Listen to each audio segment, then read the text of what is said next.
Okay, so sitting here with Como Las Movies, would you guys like to introduce yourselves really quickly? Sure. I'm Nelson Valente Aguilar, and I play various instruments in Como las movies, keys and guitar. And yeah, it's that's what I do. Nice. Not very. I'm Renee Chavez, and play guitar and sing vocals. My name's Jaguar. I'm the bass player. And it's a pleasure to be here, Wes. Thanks for having us, man. Absolutely. It's my pleasure. Um, well, I just wanted to talk about uh, how we met actually, because I think it's really interesting. Like people have listened to this before, they know like I'm a DJ at KVRX, and I was that's how I got into interviewing. Is I was like shadowing this guy Ruben. Shout out to Ruben. Yeah, so, Ruben, I remember. Yeah, I was shadowing him for some interviews for Local Live, and y'all were one of those, maybe the first one that I sat in on. And so I met you guys there, and then have seen you around town a few other times. And yeah, I just remember like that's super, super vivid memory for me. And like you guys told this awesome story of how like your band name came to be. I thought was really cool. You're at a party and your friend said to you that the party was Como Las Movies. And I just thought that was, I listened to that like in the interview. I was like, wow, that is so cool. So yeah, that just always stuck with me. And really like got me interested in interviewing. So I might not be here if not for that. So thank you guys. It's all in a day's work, Wes. Well, I usually get it started by asking what you guys have been listening to lately, and what's been your go-to song for this past week? That's a great question. Let me. This is just for me. It's just been this real pop, bubblegum. I wouldn't say bubblegum pop, but it's pretty close to it. Actually, I sent it to Renee, I think last week, and I'm still listening to that this week. And let me give me 1 second because I need to get that name.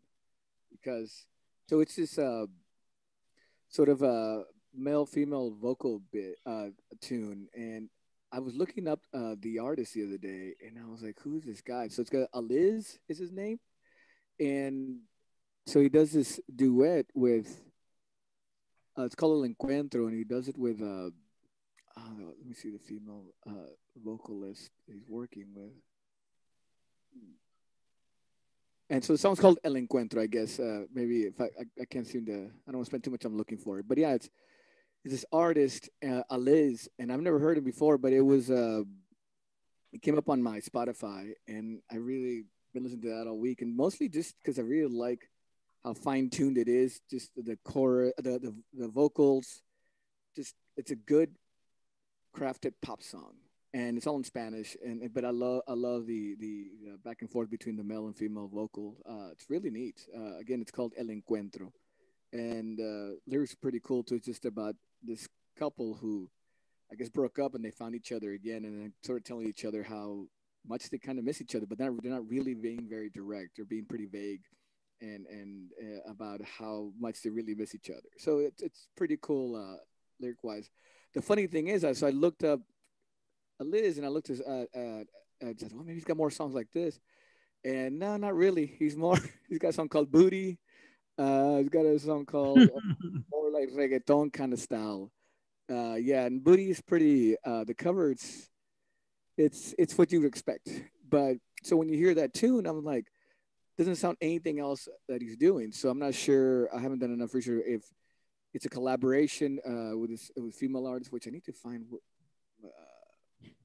she is. But anyhow, that's what I've been listening to. It's called El Encuentro, and again, just to me at least, in my opinion, it's a really well crafted pop song, and just everything about it. It's been fun to listen to and sing along to, man. It's really caught my attention. Great. I'll have to check that out after this. What about you guys? Yeah, I've been really jamming Kaliuchi's Telepatia. That single that's out right now is pretty infectious. It's a good one. And then Sofia Valdez, "Handful of Water."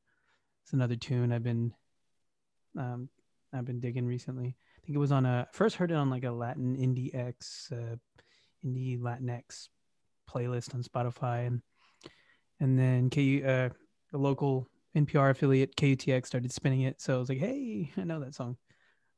Yeah, those two, they're killing it. So I just got turned on to William Onyebor from Nigeria from like the 70s and 80s. That music is absolutely timeless. When the going is good and smooth, that is such a jam. That has been my jam for the past month. I was really excited about the new Hum album coming out, Inlets. I've been spinning that on the The regular. single on that one is really good. I think it's called "Step Into You." Yeah, Yeah, yeah. that's a You good like one. that one? It's a cool song. Yeah, yeah. I'm a huge Hum fan from Cool. Yeah. mid 90s, early 2000s. So I was so excited when they came out with that album. But it's always exciting to go back and just and unfortunately, the more I venture out and look for music and just become just enchanted with whatever I come across, it's getting harder and harder to find something that just really catches me. And William Onyebor definitely has that power. His music is just so catchy and timeless. Good to know. Good to know. I'll check all of those out after this. I want to hear the as well. So Sorry? I actually want to hear the songs too. I wanted Renee and Jeff to send me those their picks. I'll send him. Nice. Well, I want to talk about you guys put out a couple singles back in December as a 7-inch, and they're both cover songs. I was wondering is what how was the decision made to do cover songs? And was that kind of out of your comfort zone, or is that something that do you guys cover songs on stage before? When we first started out, I think we were doing a couple of covers just to, like most bands, just to have a good 45-minute set, just to make but the cover 7-inch cover thing is probably and we've never really discussed it. This is actually the first time that I maybe shared this with the guys, but never had any desire or interest prior to put out a 7-inch with covers, right? And especially because we work so hard, and especially how expensive it is to put a 7-inch out, that I'd rather put original music on. But we were lucky in this case. It was a no-brainer, at least for me, when I was approached by Omar Lozano of Trucha Soul Records, and so that's how that came about. He, hey man, I'm starting a record label. I got this idea because he heard us play one of the covers that's on Inconforme, that's on that 7-inch single. That's one of the songs we were doing again for filler, right? And it was something Jeff had brought to the table. It's like, hey Jeff, it's like, hey man, we should do this cover. It'd be fun song, we need cumbia, and I think it fits. And so we decided to do an instrumental version of that. Like, there was no way we're gonna do a rap, because it's sort of a rap talk. I don't know, what would you describe it, Rene, as like a rap talk rap type of thing for Inconforme? Yeah, it's a rap. Yeah, and so again, it's having Omar come out and say, hey, I really like how you guys do that cover, and would love to have you guys do a 7-inch. And then him and I got together and talked about the B side, which became Cumbia Los Monjes. So he sent me a few. He goes, I got something. So it was basically his suggestions. Inconforme we were already doing, so he liked. That's what initially got his attention. But then he sent me various other. I mean, he made me a little playlist on Spotify. He goes, check these out, man. Which one of these do you think fits como las movies? And Cumbia Los Monjes. As soon as I heard it, I don't think I really listened to the other two that were. He sent me like maybe 5 or 6. Cumbia Los Monjes might have been the second, third song possibly, and I didn't even listen to the rest. I said, that's it. That's Como Los Movies right there. And sure enough, I showed it to the guys, and we were all like, yeah, this is a pretty cool tune. And yeah, so that's how we ended up doing covers. Again, I like doing covers, but if we're gonna release a 7-inch again, just because of the time, work, and money that it costs, I'd rather do original music first and foremost. Yeah, that's those songs definitely like fit fit y'all's aesthetic really well. Was that the first time that you guys have like worked with Future Soul Records? Yeah, yeah. He just had the name at that point, and then just this idea of starting a label. And so he wanted to launch the label with Como las Movie doing 7 inch of the covers for Inconforme and what became the second one, which became Como los Monjes. So that was definitely the first time. I think we had worked for him before because he works for Music Austin, I believe. Is that correct? Is it Music Austin, I believe? And he hired us for a gig. I remember a year prior to that, I believe, a couple of years prior to that, and then he saw us at South by performing that song Inconforme, and then that's when he reached out at that after our set, I believe. Yeah, I love cover songs. Like I feel like it's just you can really like um lean into like somebody else's voice, which is cool. Yeah, I Um love the way you put that, and I think that was. I hope that we sort of made it our own thing, and that's kind of the whole idea of doing a cover. I always I have this I have very strong feelings about cover, especially like I don't think anybody should cover the Beatles. Like I don't think anybody can or should cover the Beatles, and people do. And I think Jeff was just mentioning something about another artist, but I never I know this is my opinion, but I stand by it. It's like I don't think Beatles or same thing like Radiohead. No one should cover Radiohead. Like this just can't be done. Uh, some of those bands just can't be covered. But then again, that's when you do a cover. I guess the best thing you try to do is try to sort of make it your own, kind of use your voice, but also bring more importantly, I think is obviously keep the soul of the song, but make it your own and have a stamp with your identity, I suppose. And I think we did that. I feel pretty good about how and that's kind of how I think covers should be approached. Mm, but I'm not sure it's easy to do. I don't know. It's a tough thing. it worked out. Yeah, they're really cool. And yeah, they're definitely like your own flavor. Like it's not a carbon copy of the originals, which is that's like you were saying, that's like what you want. You want to give it your own flavor. Yeah, Um, the original's already been done. Why would you just cover it exactly as that? But yeah. yeah, Um, well, I wanted to ask, you guys have been in a bunch of different bands, and you've been playing even as Como Las Movies, in different like lineups for quite a few years now. So what continues to inspire you to grow and create new sounds after playing music in Austin for so long? that's a great question. Anybody else want to take that? Sure. Well, I think it goes hand in hand with what we were talking about earlier, just continually questing and looking for new music. I think for myself, just wanting to hone the craft and be able to more efficiently and melodically express myself. It has me constantly practicing and creating new music. I unfortunately I have a tendency with just all the music that I've listened to and all the music that I've played in past years. I get bored, and I want the whole experience to just be continually fresh and new and exciting, and that keeps me practicing and creating. Just not wanting to get stagnant. Although I mean, there's bass lines that I've written that I'm just so enamored of, and I truly enjoy. I want to keep pushing it. I don't want to get stuck in the rut. Yeah, I think I feel that way too. For me, sorry, can you hear me? With my yeah, uh, yeah, just wanting to to grow and be both technically better, and also creatively better.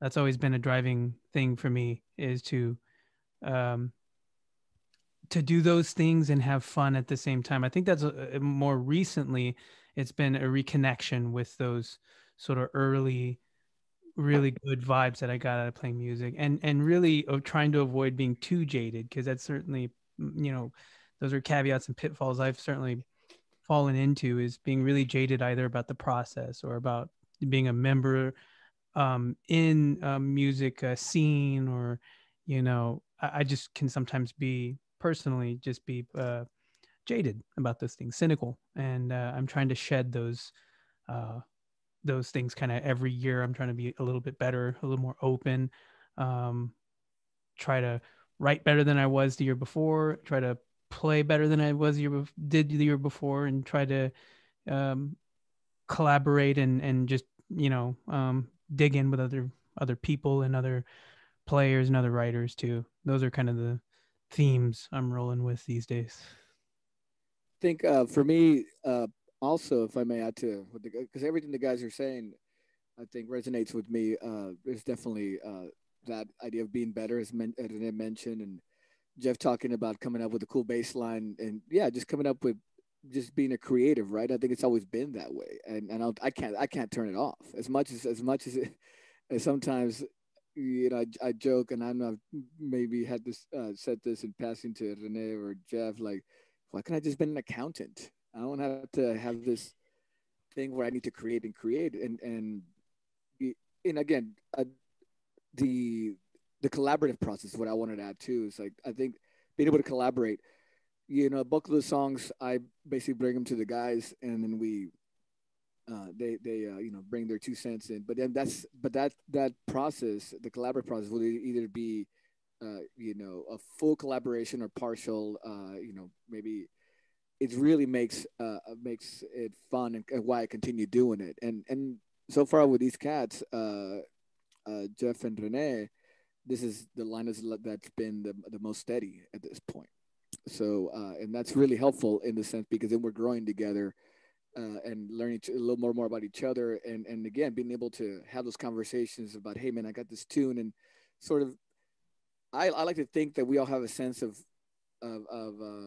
sort of where we come from. If I'm bringing something to the table, oh, I think I know what to do with this. I this is going to make it como las movies, because when Rene and Jeff came in, I mean, they had, they were new to como las movies, but I think now they've become part of that como las movies fabric, right? So especially, one thing that comes to mind is, like, for example, we got this new tune we'll be recording here in first weekend of May, and just hearing what Jeff has added to it, and Rene, and it's like, yep, that they know exactly, at least within Como las Movies, they know how. Oh yeah, I put on the Como las Movies hat here, and they know how to bring that song to life, uh, with their style and their technique and what have you. So the collaborative process, I think, keeps me going, and also just like Jeff and Rene, just we're creatives, and I don't mean to sound arrogant or, oh, I'm a creative.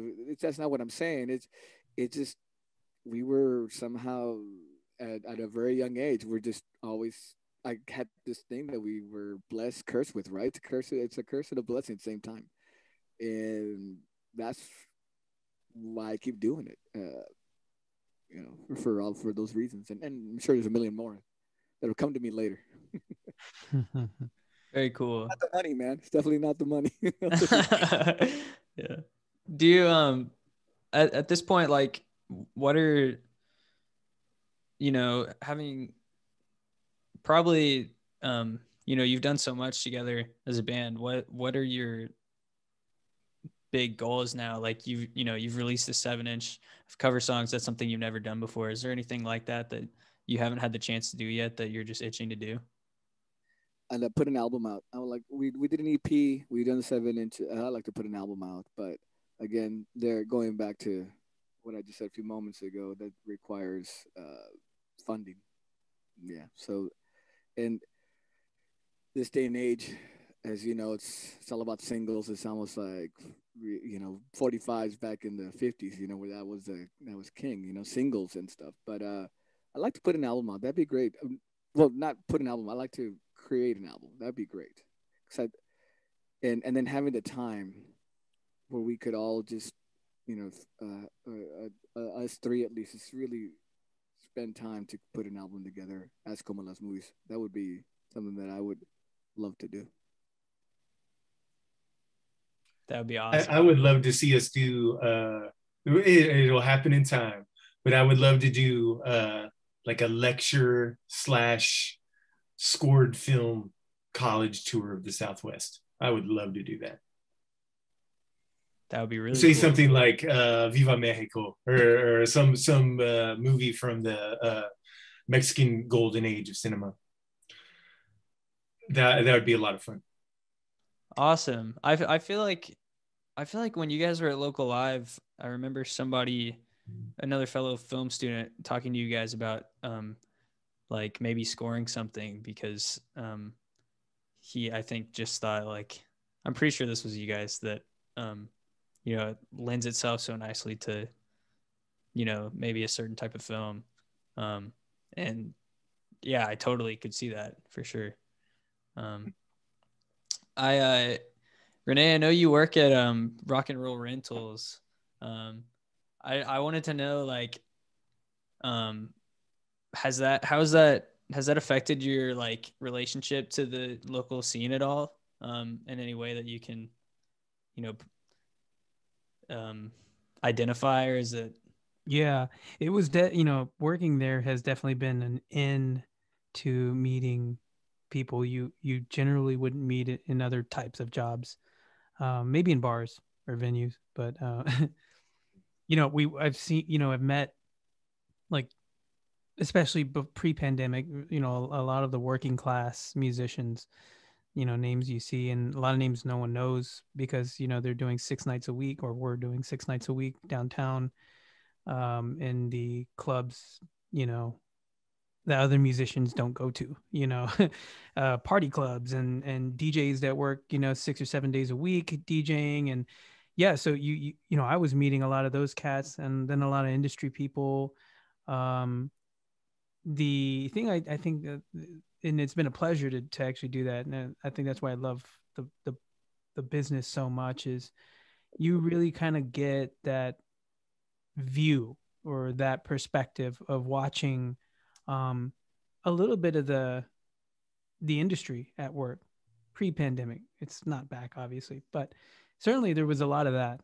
I got to see that, meet people that I didn't think I was going to meet, cool kids, people in the cool bands and shit like that, stuff like that. I'm sorry, radio. Um, and then my ends, I think, were just, I made some professional connections that ended up being more fruitful in the event production thing. So my day trade, like audio engineering and event production, I met a lot of people that I ended up working with. Some band stuff. I think I originally met Lori Gallardo at Rock and Roll Rentals, and she was super cool. And at the time, I actually didn't know who she was. And then nobody said, if she's on the radio, I was like, oh, she's totally got a radio voice. And then, got to listen to her shows and all that. This was years and years ago now.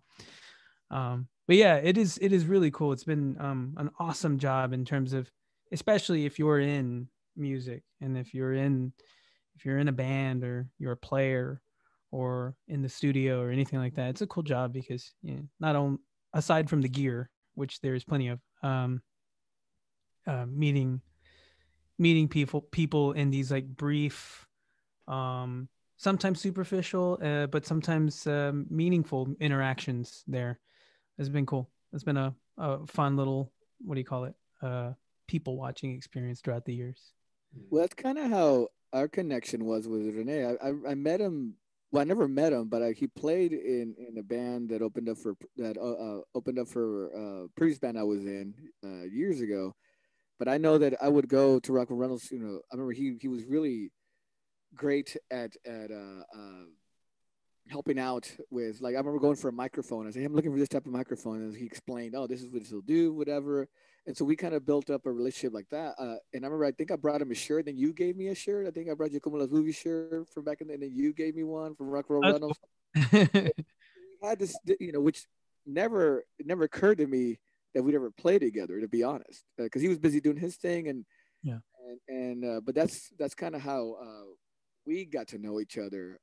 Him, again, being really good, great customer service, man. He really was. He used to work at the in the front desk or the front counter rather, and I'd come in there, hey man, I'm looking to do this and looking to do that, and so he'd like, hey man, try this gear or whatever. But yeah, I remember exchanging shirt, or I don't think it was at the same time, but I think I gave him a shirt, and then he gave me one later. I don't know, something like that. I think I still have that Rock and Roll Reynolds shirt.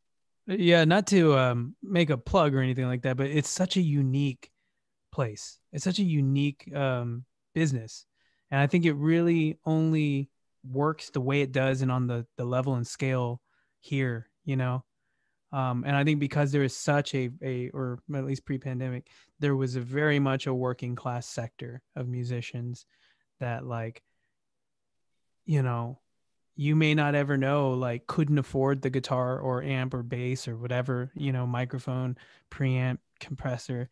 You might just assume you see them out in the wild playing or recording or in the studio that they just own a piece, and little do you know they came and rented it because they're working class like everyone else and can't afford to rent it, buy it, so they rent, or PA systems, things like that. It's a super unique and vital business for the music ecosystem here, before times and the after times. That's great. I've heard a lot of good things, and I've never been down there because I haven't been in a band long enough to do that. But it's funny because my last guest on the podcast was Sun June, and they were praising Rock and Roll Rentals. Yeah, we see her, the singer. I forget her name now. Laura. Yeah, we see her at the shop. Yeah. Yeah, she was telling me about the pedal rentals, about the deal, and I was like, man, that sounds awesome. So yeah, sign up, man. Sign up. Come say hi, dude. Totally. Yeah. Shout out to Rock and Roll Rentals. But yeah, so I want to get into some stuff about Austin. I was wondering what you guys' favorite venue was and why. Good question. Either to play at or to go see shows at. Mohawk.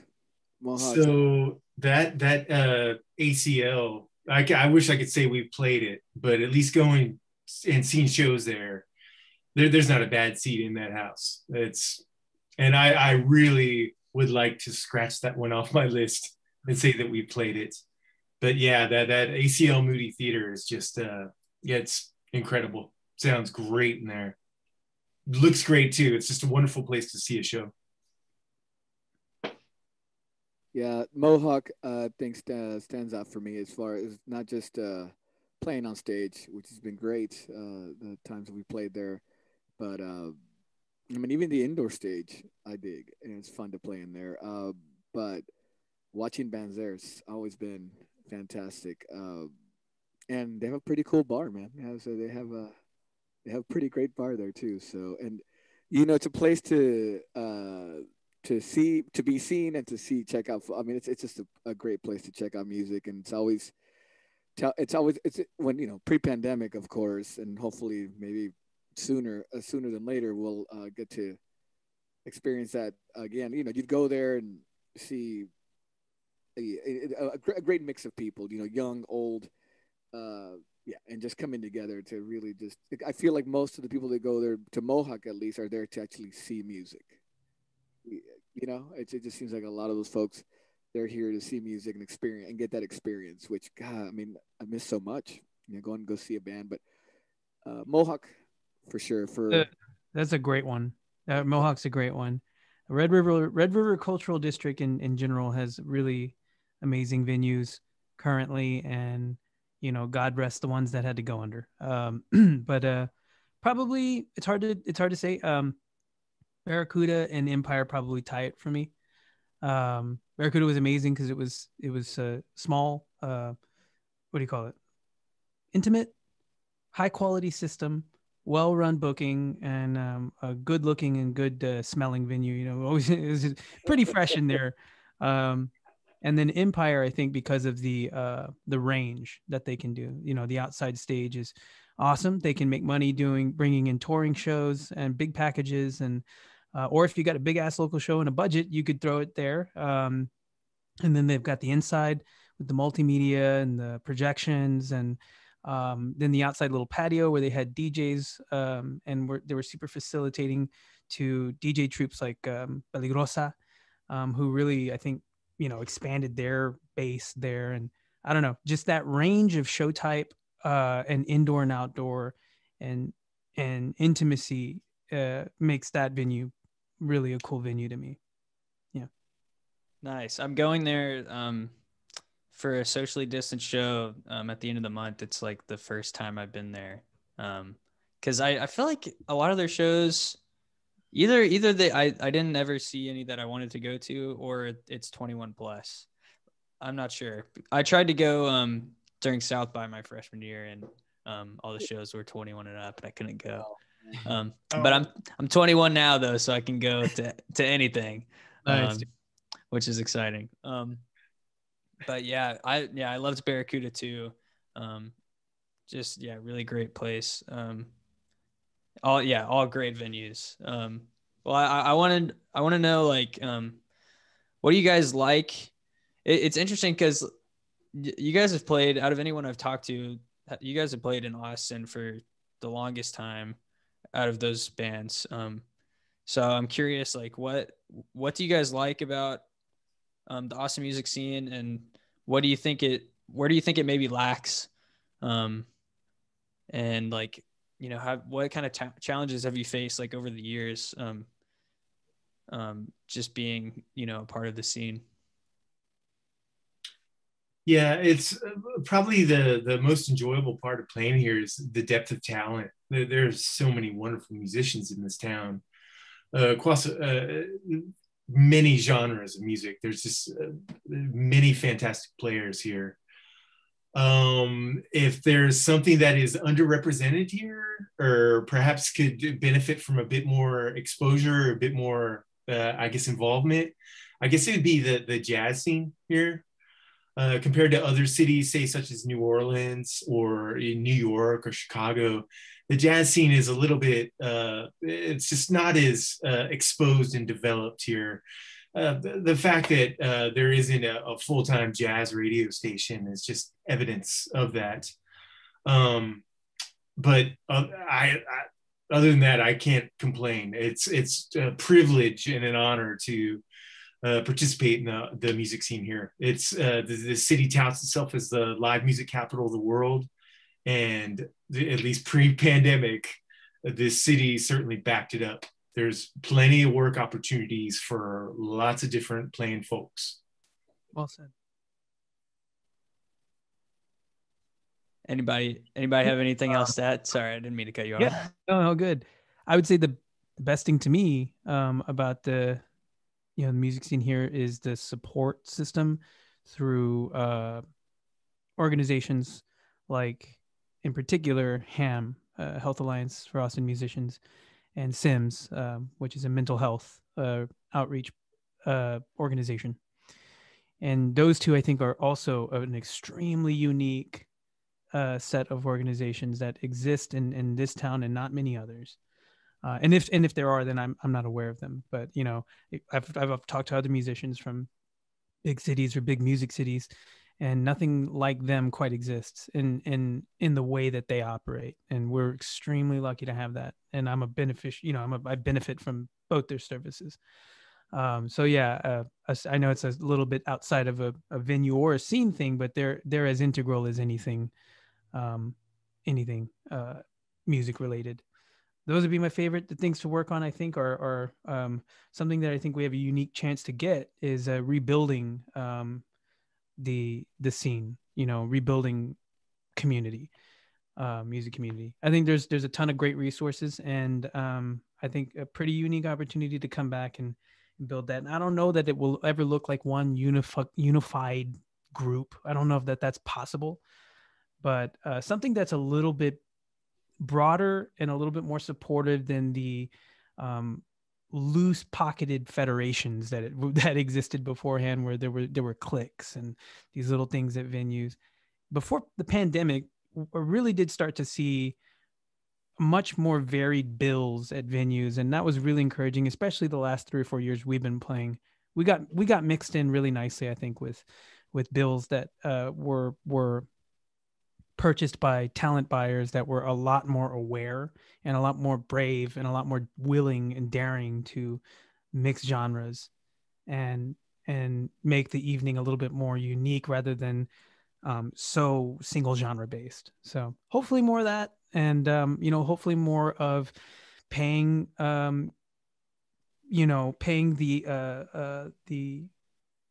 the labor side of the industry, your back of the house guys, your mix engineers and stagehands, as well as the bands, payment for them being worked more into the business model of venues, you know whereas as opposed to scratching it out at the door and scratching it out on a percentage of the bar as a matter of course.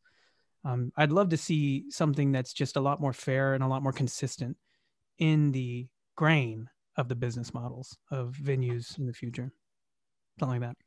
Yeah, I definitely agree. And that's what I was thinking about. I think my gripe would be that the pay over the years, as far as musicians and as you mentioned, engineers, sound engineers, and folks who make it all happen, is still it's pretty shit, man. And again, unless you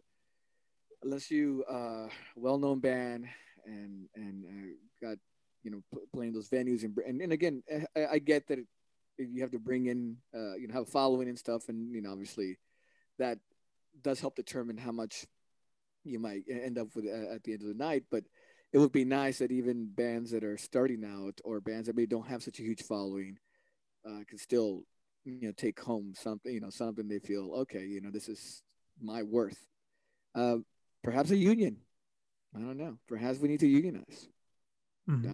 That would be something that could help. I see, and again, that going back, I don't want to spend too much time on that because it's complicated, and there's so many conversations we can have about that. And the first thing would be, yeah, pay the bands a little more, and as Inez said, let's figure out what makes sense and what's fair, and not just musicians but also sound engineers, back of house, everyone who makes it possible for not for folks to come in and enjoy live music in this town.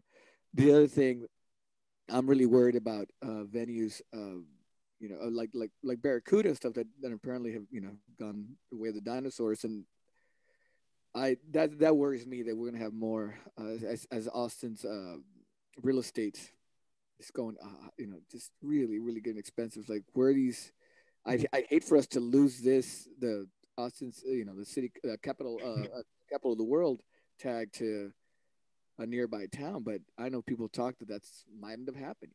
I know some of Denton might become that now because it's cheaper to live there. But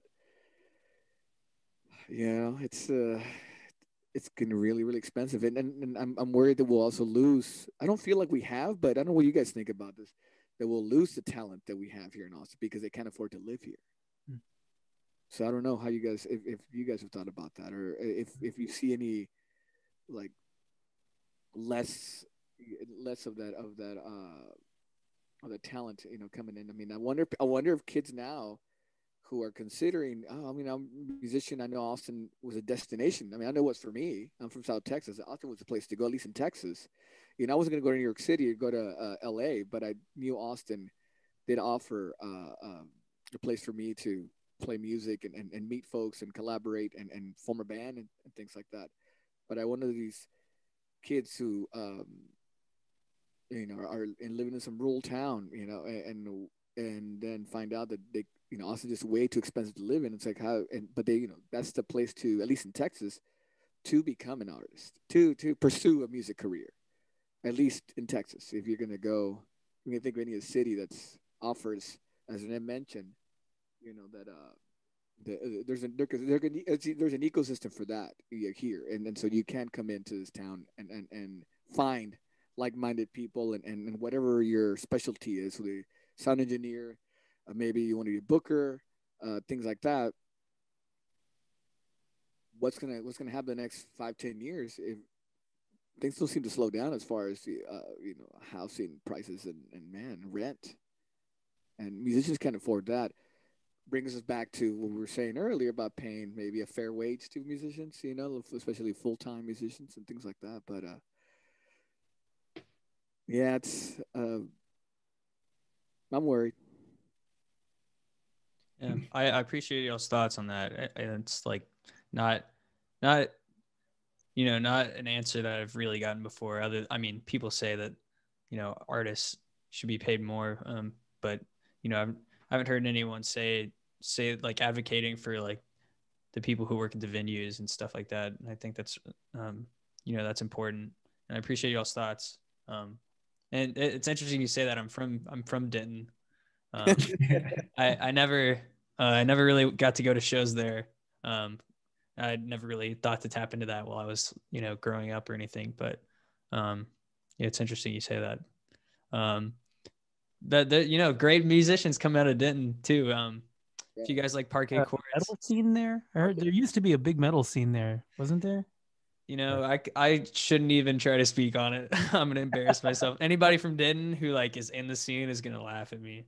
But I mean, if you guys are into Parquet Courts, those guys came out of Denton, or at least some of them did. That's right. And yeah, I loved it. I love those guys. But An old band from back in the late 2000s, I think. Midlake, really. I believe they're from Denton as well. Midlake, man. Yeah, super cool band. Yeah, they were great. I have to check that out. Yeah, I just found like one of the guys from Parquet Courts. Sorry to get off topic, but he's got this. He was in this band in Denton called Teenage Cool Kids, and they have an album called Denton After Sunset. And I just found that, and I thought it was really, really funny. And it's good. Yeah, just good stuff. Man, you guys are educating me on Denton music. Which, yeah, I guess I don't know enough. I got to do my research. Hey, Snarky Puppy's killing it right now. Yeah. I mean, there's so many great musicians coming out of UNT. It totally makes sense. Yeah. Exactly. That little downtown section too. I guess the old historic part of Denton. I mean, it seems like there's good things going on there. I know it's nowhere near the population of Austin, but it definitely seems like good things are brewing over there, or were before this Corona came around. Yeah, I definitely liked growing up there. I know a lot of my peers didn't, but I feel like Denton's Chamber of Commerce should Venmo each of us like $5 or $10. We'll reach out about that. Well, I do you guys have any advice that you would give to creative young people like in their 20s, trying to find work in the scene, and like what lessons you learned in retrospect? It's all about support. It's building community and the opportunities that arise from helping out your fellow musician. And I'd say for people that are just starting out, to go out there and just support as much live music as you can. And because it helps build the scene, and in the long run, it ends up building up more opportunities for yourself as well, for yourself and your fellow musicians. Mm-hmm. Yeah. If you depending what your interest is, right? But let's just say a songwriter or someone who wants to form a band to play songs. Work on the craft. Definitely work on the craft. Work on your craft to practice. You don't have to be the best musician, but just work on your craft. If your thing is writing songs, work on those songs. Find like-minded people. I know if I go back, I think about the networking aspect of it too, and also don't be an asshole. Treat everybody well, because they'll remember those people you met then, who are in the scene. They may become bookers, they may become managers, they may become venue owners, and they'll remember that shit. So it's just a matter of treating people fairly and just be kind. But yeah, work on the craft. If it's songwriting, work on that. If your idea is to be the best drummer in the world, work on that. And if you can make it happen, if you have the time and the resources, but be nice to people. Just be nice to folks. Definitely like that. Don't be an asshole. That's good. No, for certain. Be patient, and be willing to put in uh, a little more than the songwriting in the show. It doesn't stop at the show, and it doesn't stop at the record. Um, and in some ways, that's unfortunate, and in other ways, it's a big learning opportunity. Get to know the back end of what to do with your work, your piece of music. And there are now endless resources for that, and it's as easy as a couple clicks away on YouTube to find out, how to protect your music, how to copyright it, how to shop it, and how to do your own homebrew PR, and how to pitch it to people. It does take work. It's not always very rewarding work, and a lot of times it's grueling.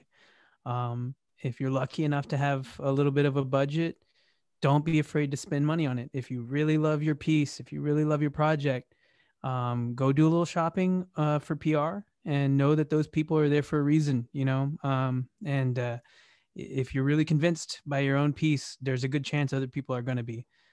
So if you have some capital, throw it at your project.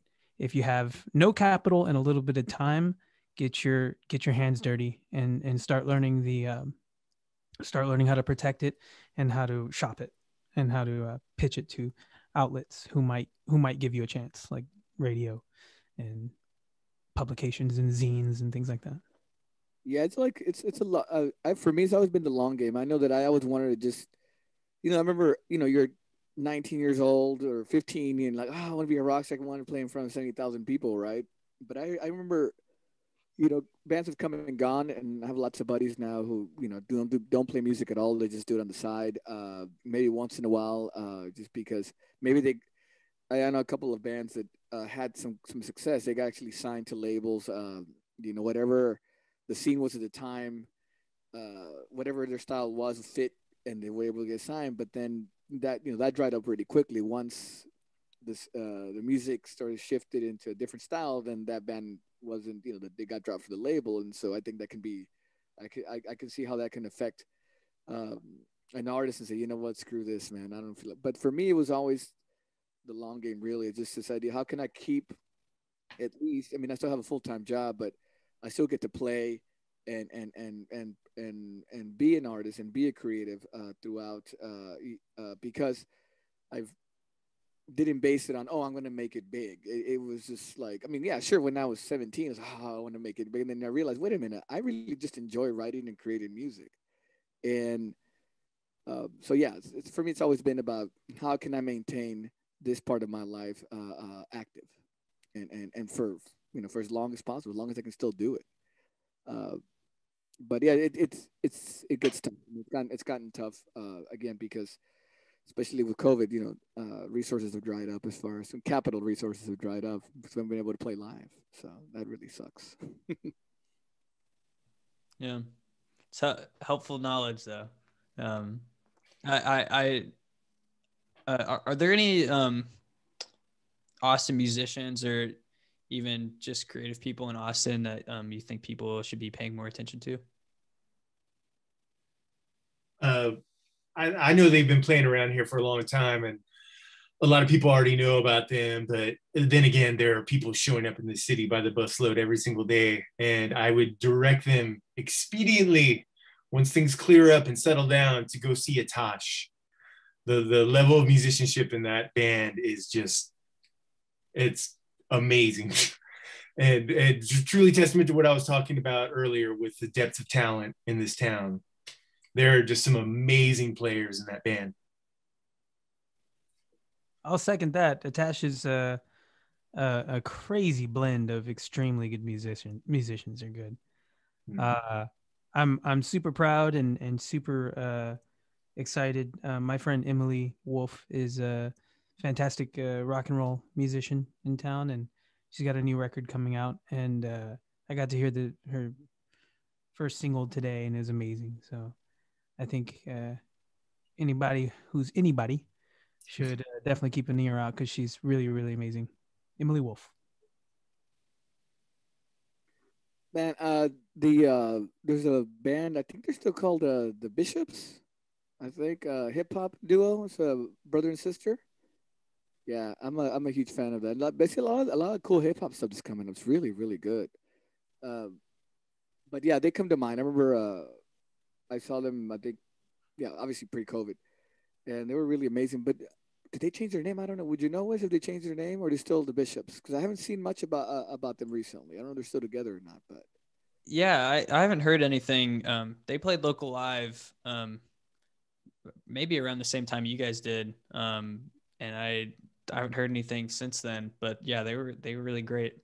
yeah, so as far as like that comes to mind.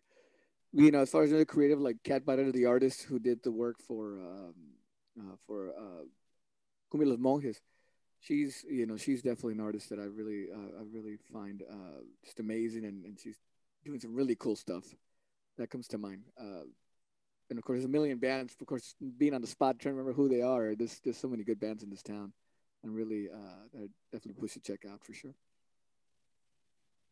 You guys are putting me on to some music right now, which is cool. A lot of stuff I need to check out. Uh, well, what are the best ways that people can show you guys support right now, and what do you guys have coming up that you would like to plug? Well, I can start with as far as go to our Bandcamp page, and just at this point, merch. We have we sold out of the 7 inch that Inconforme the covers that sold out, but we have EP our called Nova Wave EP that came out a couple of years. Oh, no, it's been how many years now, guys? It's been 3 years now, about 3 years, 2018. So it's called Nova Wave. Uh, and we have a 7 inch called YPQSP also that's available. We have shirts, and so yeah, just Bandcamp. If they come, just yeah, that's how you can support us at the moment. And Yeah, if I may, our T-shirts are made of the finest cotton this side of the Pecos River, West. I want you to think about that. Good to know. And that YPQSP, that's a great song. Yeah, I saw you guys still have some 7 inches available, so just throwing that out there. Yeah, merch. Anything you wanted to add, Renee? No, not too much other than share. If you're liking it, um, share it on your stories. Share. I think you can find us on like Instagram stories, music. Anywhere you can stream stuff. Maybe even TikTok. Share it with people, and that's it. Yeah, share the links, share the love. yeah, Nice. we are excited. We're going into the studio. It's been a while. I think the last time we were in the studio was December 2019. Is that correct, guys? Was that the last time we were in the studio? Yep, that's it. Yeah. Mm-hmm.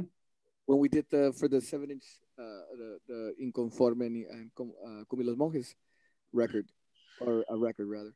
So yeah, we're going in first weekend of May. Record 2 songs, and yeah, and hopefully more songs after that. But at this point, that's we're excited about that. Has some songs we've been working on for a bit now, and just excited to record them proper.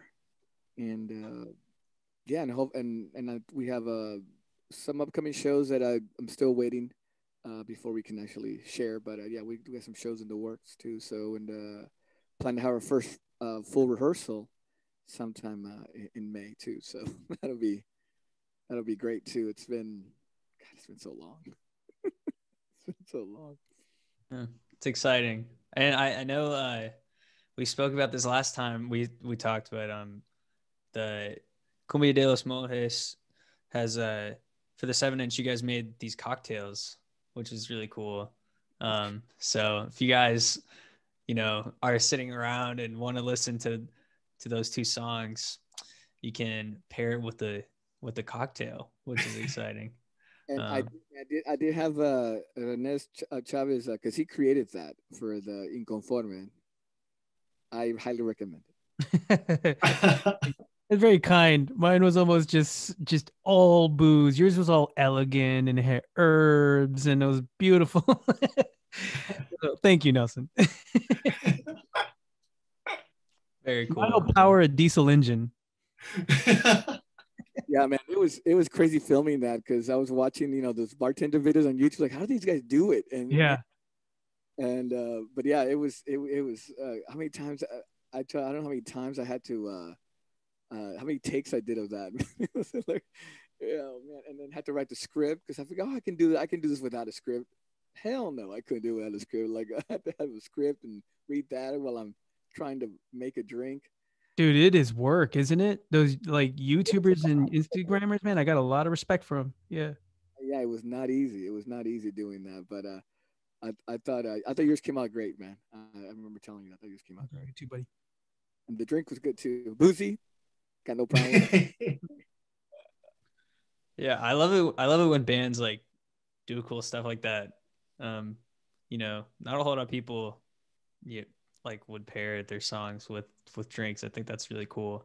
And just like the whole world outside of the record, like the merch and the album cover and everything that goes along with like outside of the music, I think is super cool.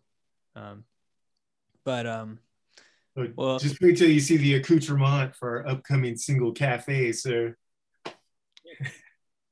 I'll look out for it. It's going to be most caffeinated. Yeah. Well, I don't have any more questions for you guys, but I really appreciate y'all doing this. This has been episode 5, I believe, of the podcast. And it's been a pleasure to talk to you guys.